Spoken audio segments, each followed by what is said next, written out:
একের পর এক বিভিন্ন দেশের উপর শুল্ক আরোপ করে বিশ্ব বাণিজ্যকে অস্থিতিশীল করে রেখেছেন মার্কিন প্রেসিডেন্ট ডোনাল্ড ট্রাম্প। কোনো দেশের সাথে মতের অমিল হলেই আরোপ করেছেন অযাচিত শুল্ক, যার সর্বশেষ উদাহরণ ভারতের উপর 50% শুল্ক আরোপ। তবে এবার ট্রাম্পের আরোপ করা বেশিরভাগ বৈশ্বিক শুল্ককে অবৈধ ঘোষণা করেছে যুক্তরাষ্ট্রের ফেডারেল আপিল আদালত।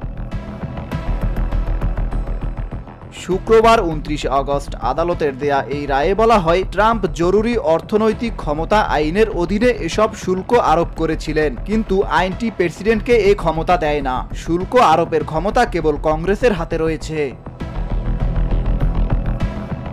এই রায়ের ফলে ট্রাম্পের বিশ্বব্যাপী আরোপ করা 10% রেসিপ্রোকাল ট্যারিফ এবং কানাডা, মেক্সিকো ও চীনের উপর আরোপিত শুল্ক বাতিল হতে পারে। তবে ইস্পাত ও অ্যালুমিনিয়ামের উপর শুল্কের মতো কিছু ব্যবস্থা বহাল থাকবে, কারণ সেগুলো অন্য ক্ষমতার ভিত্তিতে আরোপ করা হয়েছিল। আদালত রায় কার্যকর হওয়ার তারিখ 14 অক্টোবর পর্যন্ত পিছিয়ে দিয়েছে, যাতে হোয়াইট হাউস চাইলে সুপ্রিম কোর্টেও যেতে পারে। এদিকে ট্রাম্প এক প্রতিক্রিয়ায় এই রায়কে রাজনৈতিক পক্ষপাতদুষ্ট বলে সমালোচনা করেছেন।